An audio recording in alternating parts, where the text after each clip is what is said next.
Everything earned, it is not given.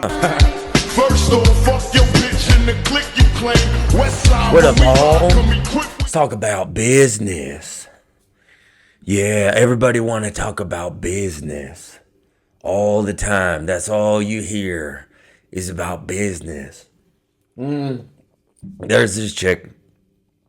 I'm friendly with her on Instagram. I think she's a nice person, whatever. But she's been doing a lot of these videos about we don't need tips anymore.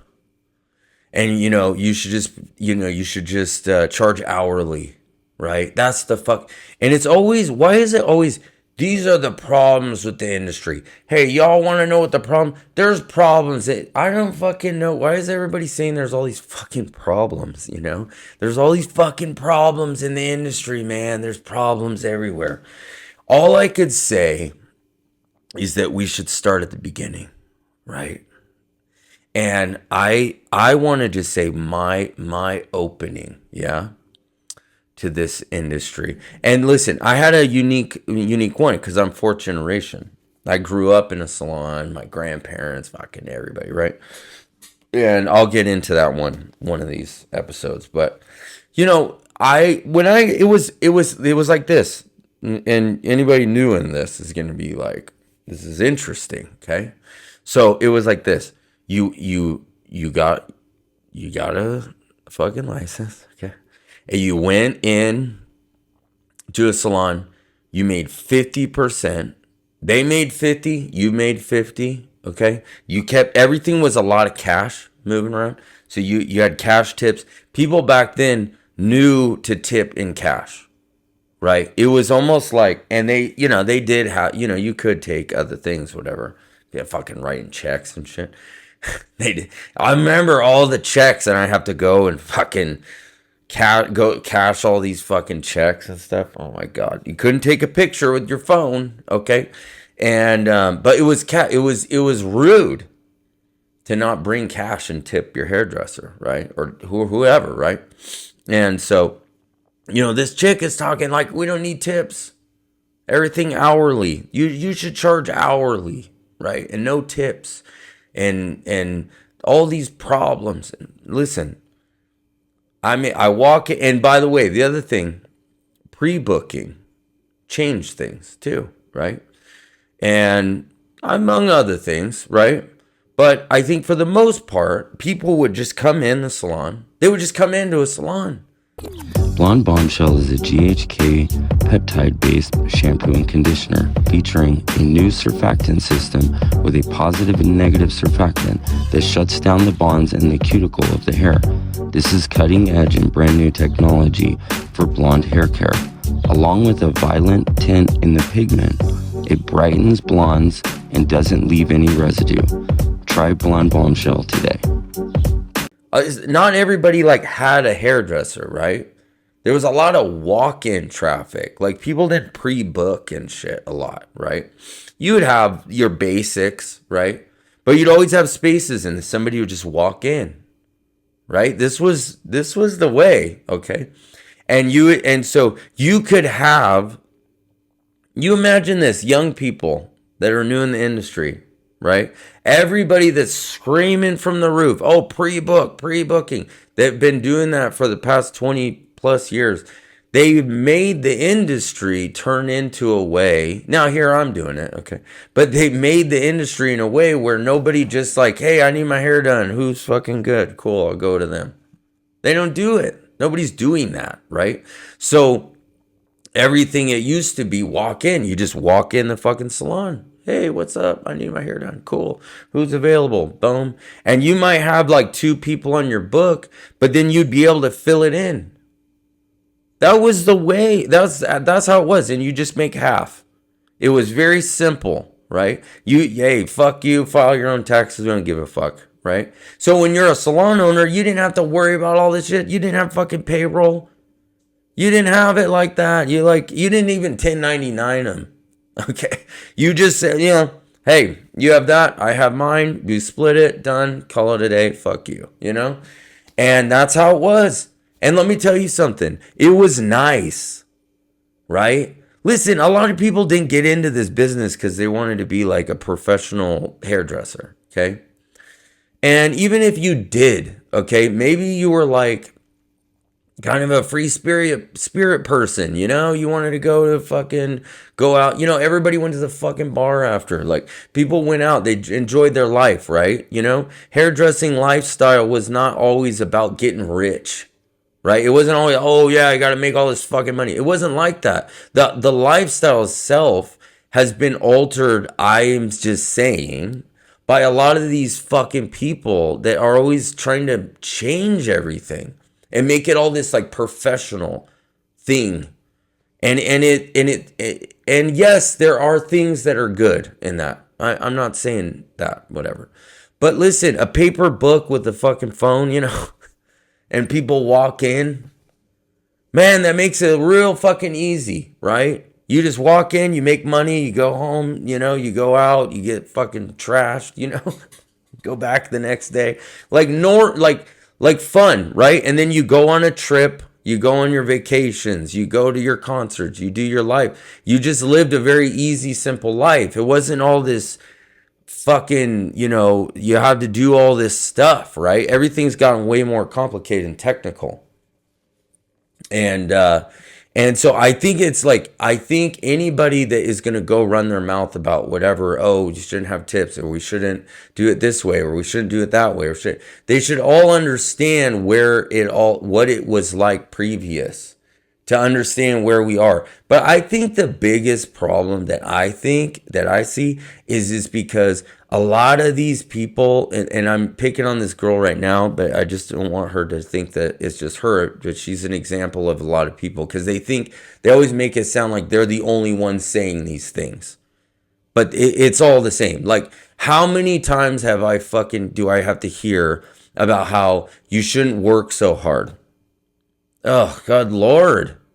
You shouldn't work so hard, but you should pre-book everyone. Oh, okay, totally, right?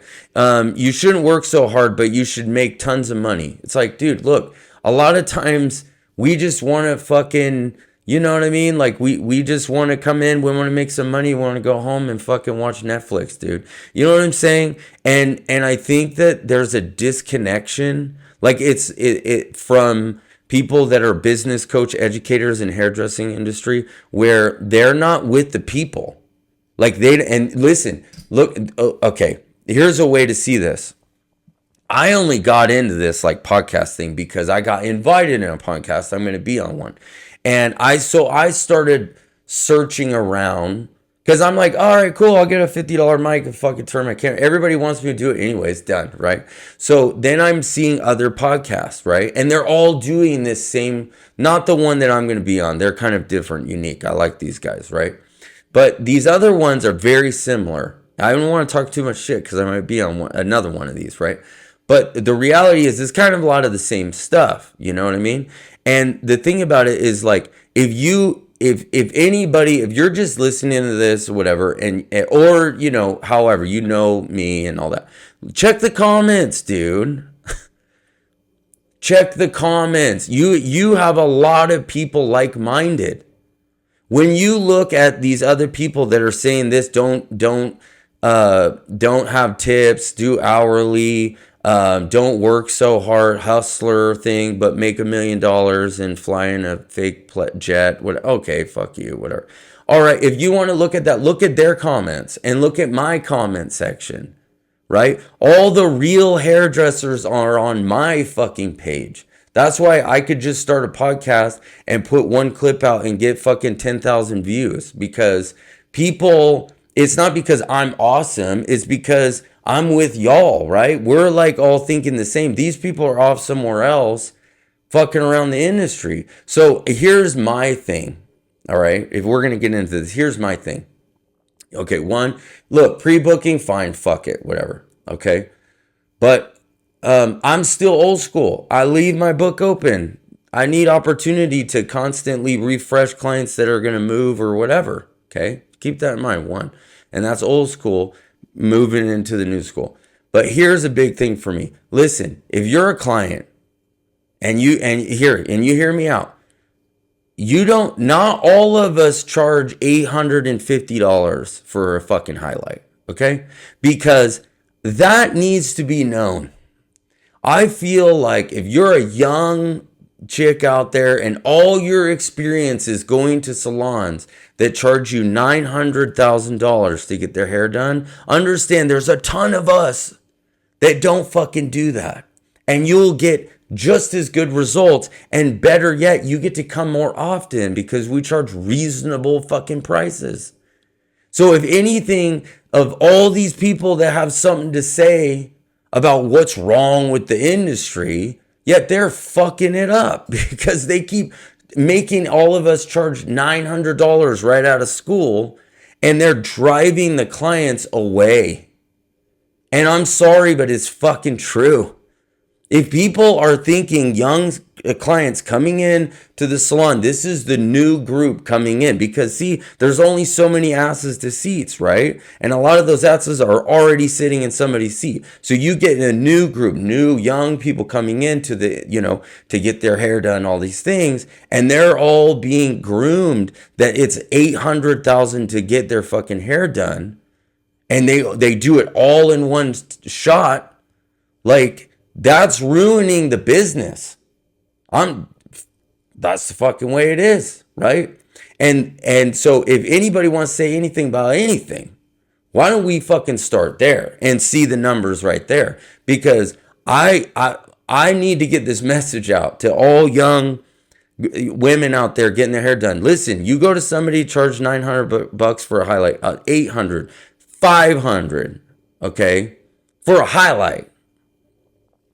Understand there is way more people out there that don't charge that could do just as good work. And no offense to anybody that is charging that kind of numbers, but understand not everybody can afford that all the time.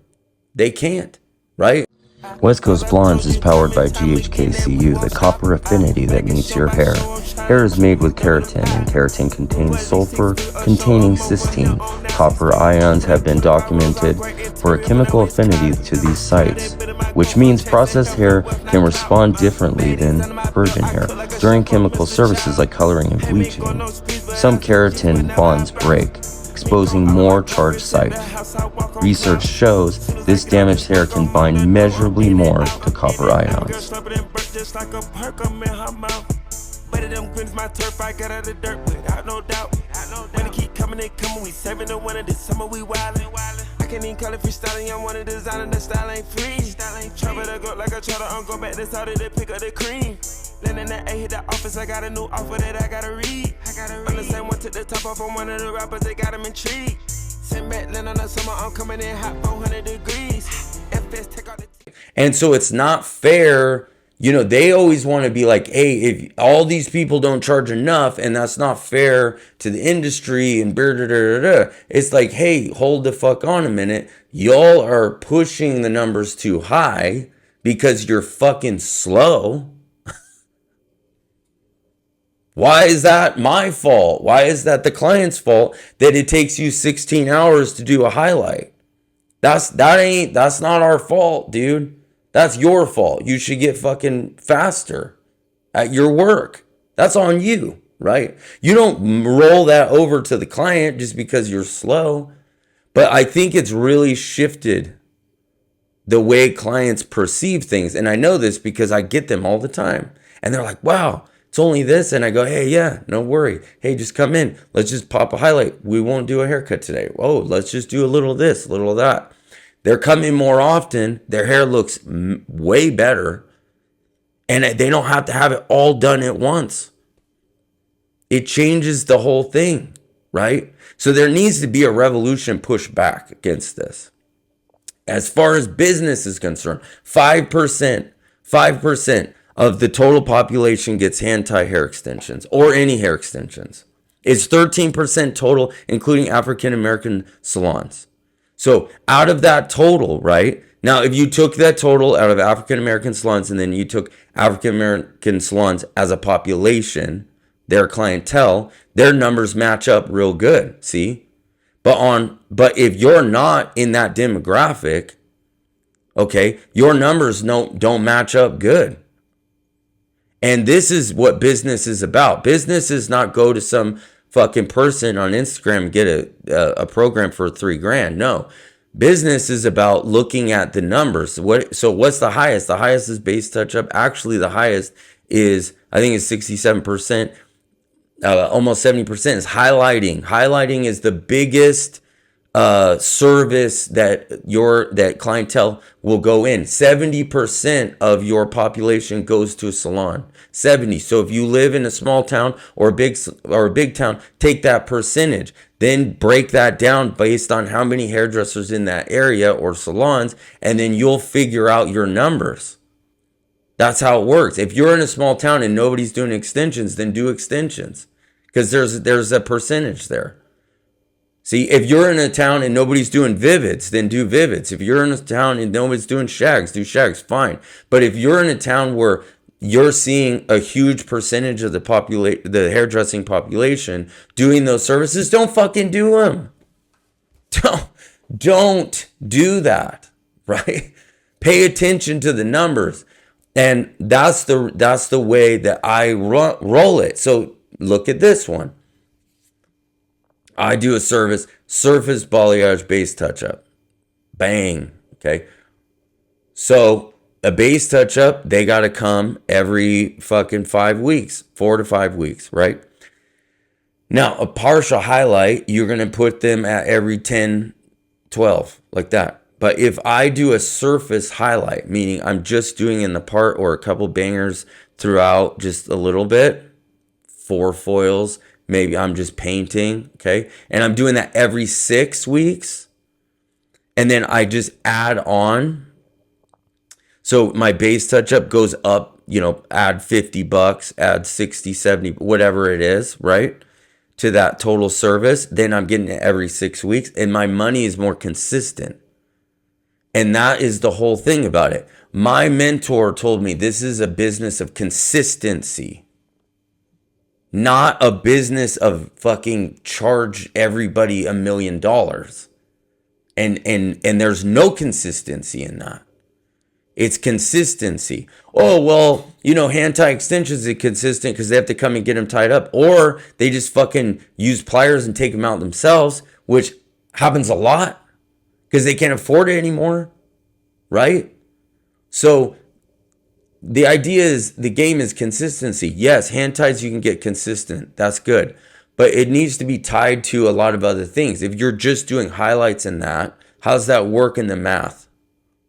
So it's all about a game like that. If I'm doing highlights, if I can get them to come in more consistent, 8 weeks rather than 12, rather than 14 or 16, I'm going to go for 8. So how do I do that? I cut my... Are you a round brush girly? Do you love a thick, big round brush to get through your thick, frizzy, coarse hair? Or you just like to get your hair nice and smooth and straight? Then you need this Feral Crown number 53 brush. She's big, she's better, beautiful, and look at her compared to the normal size barrel, okay? These brushes not only make your hair look great, they help support local animal shelters. So make sure to take care, round brush your hair. My price, do a shorter service.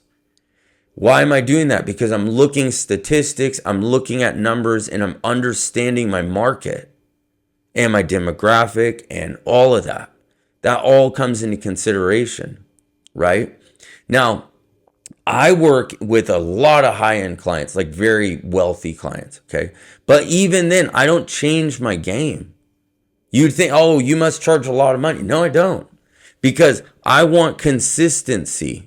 I want them every 5-6 weeks, every 5-6 weeks, every 5-6 weeks.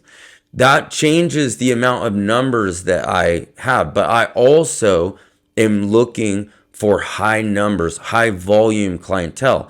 I looked one time and I did a mass email out and I had 900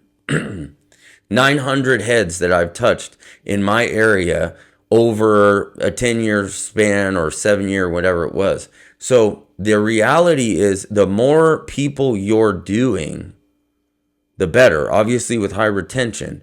But the reality is you want a fat ass book. So if you're somebody that's like struggling here, or you're just starting or whatever like that, understanding that just doing a big service that takes you 6, 7, 8 hours to do, 5 hours to do, it doesn't leave you a lot of space to grow a big clientele. And the only way you're going to have consistency is if you have a big clientele, you have big numbers, because this is a game of referrals, right? So more numbers, more referrals, more business, on and on it goes. And that's why also circling back to the pre-booking, understand people want to gloat about their book being, oh, I'm out fucking 2 months. Listen, that's not good. That means you've hit the ceiling. That's your peak. You peaked out. You could be like, well, I could raise my price. Whatever you want to do. But the reality is you need to open up space here and there so you can constantly get new people. Why do you have those numbers if you don't have referrals? If you can't put a referral out and you can't keep, putting new people in, people move. Maybe they want to try somebody else. You're losing. So if you're booked out and you're used to that and you start losing numbers, that's going to fuck with you too. And so, but if you're just starting and you need to fill it out, so take everybody.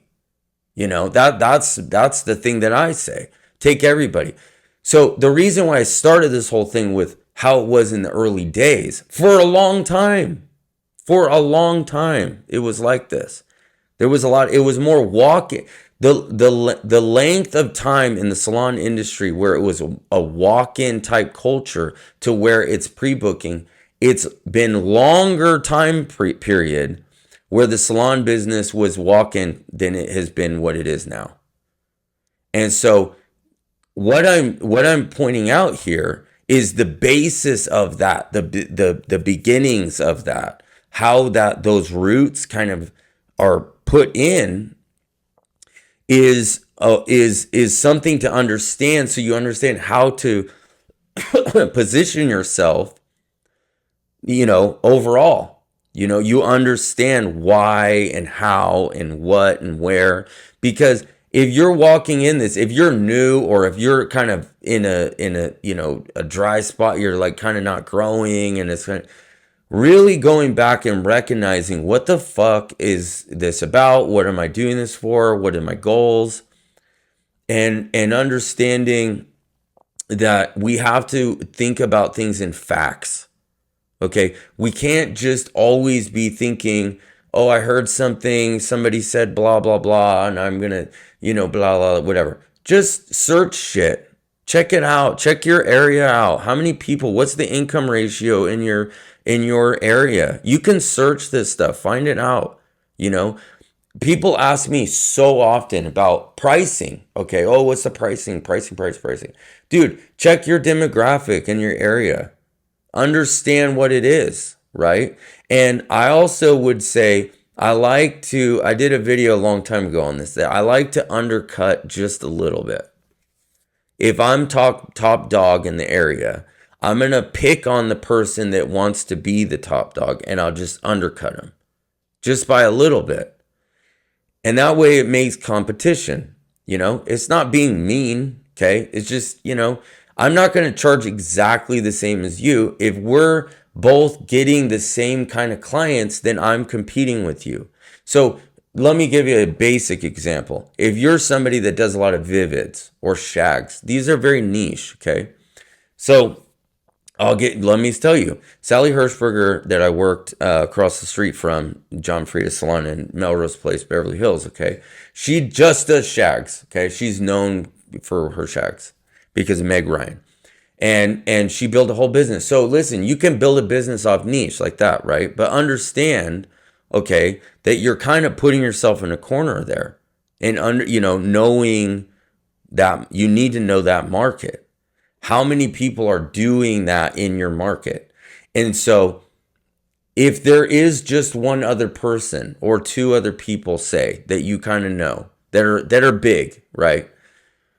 That those people are you all competing for the same business. So let's use it on a broader spectrum. If you're doing a lot of highlights, if you're more like a highlight client, right, or a highlight stylist, okay, blonding person or something. How many blonding people are really known, right? They're the ones.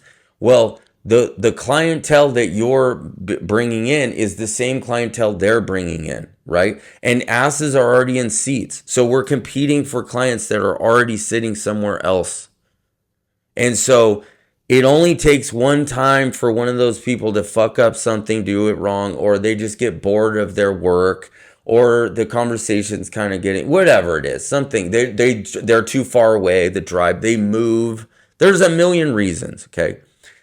It just takes one little thing for you to attract that person. That is the person you want to be paying attention to that you're competing with. If you're just cutting hair, this is the same. It's the same for everything. If you're just do a lot of men's haircuts, whatever it is, you want to pay attention not to everyone, not to who are the big salons. Who gives a fuck? You want to pay attention to who you're directly competing with, because that's your demographic. That's your clientele. I know my clientele. My clientele is, 35 to 55. Okay. They're all moms, or like older, but most of mine are, they used to be executives, or they're still executive types, heavyweights, right? They have kids.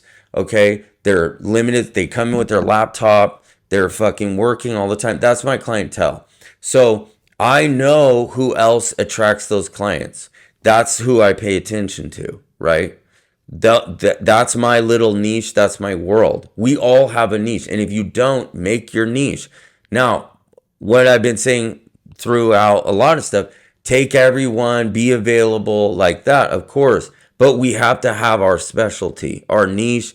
This is our market. This is where we're making money. And we can find that through what we do, but we can also find that through just running numbers and seeing what's out there, who's doing what, and running demographics, just seeing what's in my market. How many salons are there? This is business. Everybody want to talk about business, but they don't want to talk about business. And that's the way it works. You're competing for that. And so listen, with all this said, if you're younger and you're getting started, right, or you're already in the industry, whatever, and you're trying to look at, pouncing on the soft spots, you should do that 100%. Okay. If everyone's doing hand ties and everyone's hung up on lived in color and everyone's hung up on this, why don't you turn your focus and see what they're missing and really talk to that audience? Where is that audience? What social media platforms are they on? What is my age group that does that? Okay, I'm going to go after base touch-ups. Okay, that's going to be age 45 to 65 or something like that, before you get into the boomers and they all want to be gray haired. Okay, whatever. Okay, they're living their hippie roots. Okay, but like, that's the thing. That's the way you want to look at it, and that's how this whole game works.